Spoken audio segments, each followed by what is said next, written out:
नमस्कार, मैं कमलेश कबीर आपका एक बार फिर स्वागत करता हूं इस नए एपिसोड में।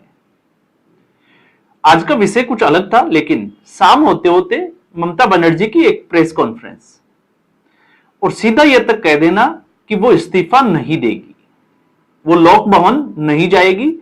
लोक भवन का मतलब आप समझ सकते हैं, राज्यपाल के वहां नहीं जाएगी और इस्तीफा नहीं देगी। अब संविधान के हिसाब से अगर आप देखते हो तो जनतंत्र, लोकतंत्र आप कुछ भी कहिए, जिसमें जनता जो है वो अपना रिप्रेजेंटेटिव चुनती है। 5 साल के लिए जनता उसको मौका देती है और 5 साल के बाद अगर उसने अच्छा काम नहीं किया, वो संतुष्ट नहीं है, तो उसको सत्ता से बाहर का रास्ता दिखाती है। अब ममता बनर्जी के इस भाषण को अगर हम देखते हैं, इस प्रेस कॉन्फ्रेंस को हम सुनते हैं, तो साफ नजर आता है कि लोकतंत्र को खत्म कौन कर रहा है। लेकिन आरोप लगता है भारतीय जनता पार्टी के ऊपर। अब भारतीय जनता पार्टी के ऊपर जब आरोप लगता है तो विपक्ष की स्थिति क्या है? तो विपक्ष इस वक्त, या हम कहें कि नरेंद्र मोदी ने विपक्ष को एक अंधेरी गुफा में लाकर खड़ा कर दिया और एक ऐसा जो है वो टोला बन गया हारने वालों का कि ये एक दूसरे का हाथ छोड़ने को भी तैयार नहीं है। अब अंधेरी गुफा में है तो इनके पास बाहर निकलने का कोई रास्ता दिखाई नहीं देता कि आखिर इस गुफा से बाहर कैसे निकले। तो फिर ये आरोप लगाते हैं, और आरोप किस तरीके से लगाते हैं ये सब लोग जो है वो देख रहे हैं। अब जब हम विपक्ष की बात करते हैं तो चुनावी दौर में अगर आप देखोगे तो दूसरे चरण का जो चुनाव था 29 अप्रैल का, उस वक्त राहुल गांधी ने एक कार में वीडियो शेयर किया और आरोप किस पर लगाया? ममता बनर्जी के ऊपर, क्योंकि राहुल गांधी दिल से चाहते थे कि ममता बनर्जी चुनाव हार जाए। उसके बाद लगातार जब तक चुनाव परिणाम नहीं आया तब तक राहुल गांधी लगातार टीएमसी और ममता बनर्जी के ऊपर हमलावर थे। पूरी कांग्रेस पार्टी हमलावर थी और कारण सिर्फ एक ही था, राहुल गांधी को यह डर था कि अगर ममता बनर्जी चौथी बार जीतकर आती है तो विपक्ष के इस गठबंधन में राहुल गांधी कमजोर कड़ी बन जाएंगे और एक बार फिर जो है वो विपक्ष के दूसरी पार्टियों की आवाज आएगी कि ममता बनर्जी को इसका नेतृत्व देना चाहिए। तो टीएमसी खत्म, तो राहुल गांधी जो है अंधों में काना राजा, तो अब वो जो है वो बचाव की स्थिति में है। और जैसे ही चुनाव परिणाम आए दोपहर बाद में, खबर यह थी कि राहुल गांधी ने जो है वो फोन मिलाया और ममता बनर्जी से बात भी की। और उसके बाद में राहुल गांधी ने जिस तरीके से जो है वो एक बार फिर कि पश्चिम बंगाल और आसाम में जो मतदान है उसको चुरा लिया गया है, लेकिन केरलम में और तमिलनाडु में ऐसा नहीं बोला।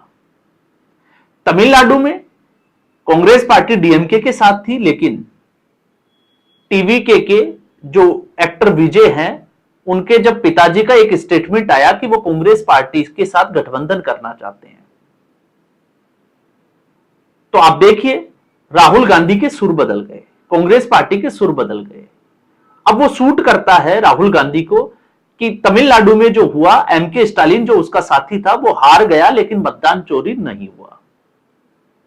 अब सवाल ये उठता है कि मतदान चोरी कैसे होता है? तो जब मतदान चोरी की हम बात करते हैं कि आखिर वे विपक्ष की स्थिति क्यों है?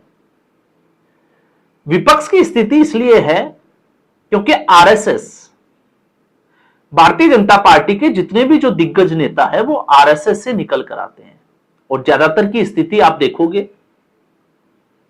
चाहे वो योगी आदित्यनाथ हो या फिर जो है वो नरेंद्र मोदी हो, और भी बहुत सारे ऐसे नेता हैं जिन्होंने शादी नहीं की, जिनके कोई परिवार नहीं है।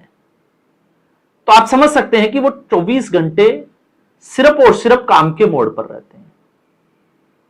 अब इससे एक चीज जो है वो हमेशा याद आती है, आपको पता होगा जब बिहार का चुनाव परिणाम आया, जहां भारतीय जनता पार्टी जश्न मना रही थी, बीजेपी के मुख्यालय के बाहर नरेंद्र मोदी जब अपने लोगों को संबोधित कर रहे थे, तो उस वक्त भारतीय जनता पार्टी के एक नेता, जिनको पश्चिम बंगाल की जिम्मेदारी दी गई थी, बंसल को, और वो बंसल जो है वो वहां पर मीटिंग लेते हुए नजर आए कि चुनाव लड़ना कैसे है।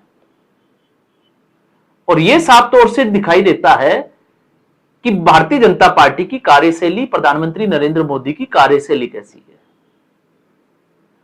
अब हम आते हैं, जब आज की हम बात करते हैं इस चुनाव परिणाम की, तो आपने देखा कि इस चुनाव परिणाम के बाद भारतीय जनता पार्टी 2027 की चुनाव की तैयारी में लग गई और विपक्ष जो है वो एक महीने तक इसी में उलझा रहेगा कि भारतीय जनता पार्टी के ऊपर आरोप किस तरीके से लगाएं।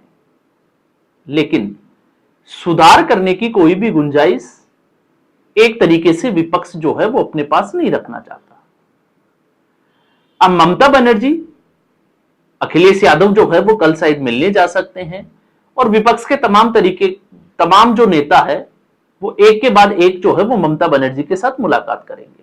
लेकिन अब सवाल ये उठता है कि जब ममता बनर्जी इस्तीफा नहीं देगी तो संविधान क्या कहता है। तो संविधान के अनुच्छेद 164 के एक जो पहला क्लोज है उसमें साफ तौर से है कि ये सारी जो शक्तियां हैं वो राज्यपाल के पास निहित है।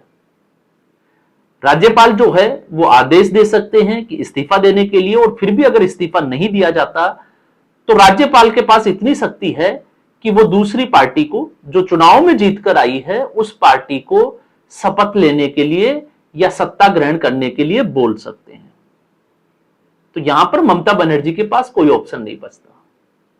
और जब हम जाते हैं सच्चाई के ऊपर तो आप सोचकर देखिए, कल ममता बनर्जी जब भवानीपुर की, इससे पहले भी हमने वीडियो में बात की थी कि जब लीड कम हुई तो ममता बनर्जी भवानीपुर सीट की जो काउंटिंग सेंटर है वहां पहुंची और वहां पहुंचने के बाद जब वो बाहर निकली तो उनका स्टेटमेंट था कि उनको जो सेंट्रल जो एजेंसियां है, सीआरपीएफ वगैरह, उनकी तरफ से जो है वो लातों से मारा पीटा गया। आप सोचकर देखिए, चुनाव परिणाम आ रहे हैं, एक मुख्यमंत्री की हैसियत से इस देश में किसी मुख्यमंत्री को कोई पीट सकता है क्या? और अगर वो इस तरीके के आरोप लगाती है तो फिर वो साबित क्या करना चाहती है? और आप जनता के मूड को देखोगे तो आप सोचकर देखिए, क्योंकि जब हम इसका आकलन करते हैं विश्लेषण के साथ तो एक चीज जरूर समझनी चाहिए। डायमंड हार्बर, जहां पर अभिषेक बनर्जी सांसद है, जहांगीर खान ने जिस तरीके से आप कह सकते हो कि एक चैलेंज दिया, एक धमकी दी, और उसके बाद में अगर वहां की जनता जो है वो सड़कों पर उतर आए जहांगीर खान के खिलाफ, तो आप समझ सकते हैं कि लोग जो है वो ममता बनर्जी के साथ नहीं थे। और ये उस दिन की बात है, ये चुनाव परिणाम की नहीं, ये जिस दिन मतदान प्रक्रिया चल रही थी उस दिन की बात है। तो इस स्थिति से जो है वो आप आकलन कर सकते हैं।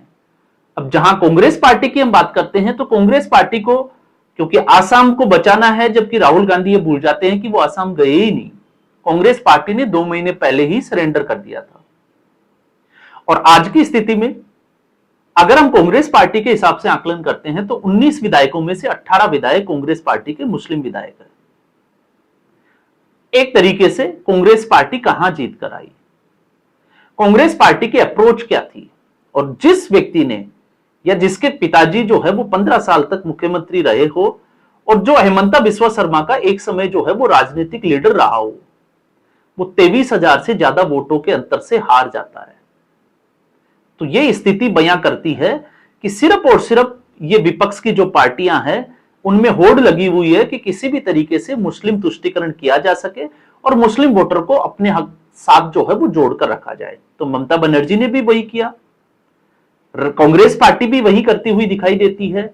और आने वाले समय में आप देखोगे कि समाजवादी पार्टी जब 2027 के चुनावों में जाएगी तब भी जो है वो यही देखने को मिलेगा। लेकिन आरोप लगेगा कि भारतीय जनता पार्टी जो है वो चुनावों का ध्रुवीकरण करती है, हिंदू मुस्लिम करती है।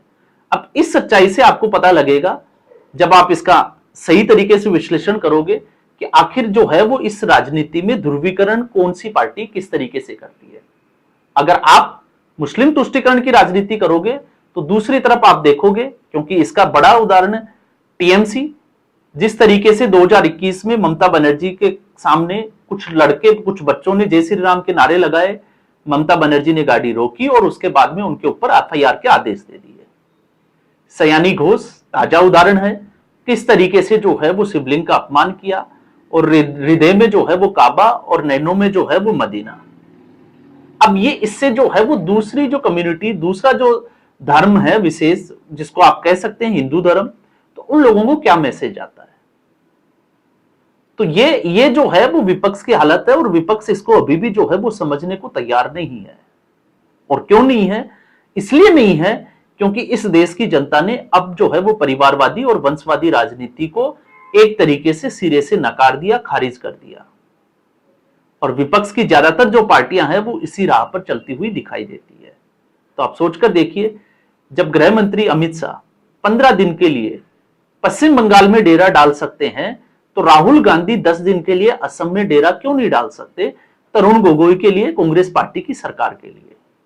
यह है दोनों में जिसको हम कहें कि बुनियादी फर्क। तो इस एपिसोड में बस इतना ही। उम्मीद करूंगा वीडियो एपिसोड आपको पसंद आया होगा। वीडियो को लाइक करें, शेयर करें, चैनल जरूर सब्सक्राइब करें। धन्यवाद।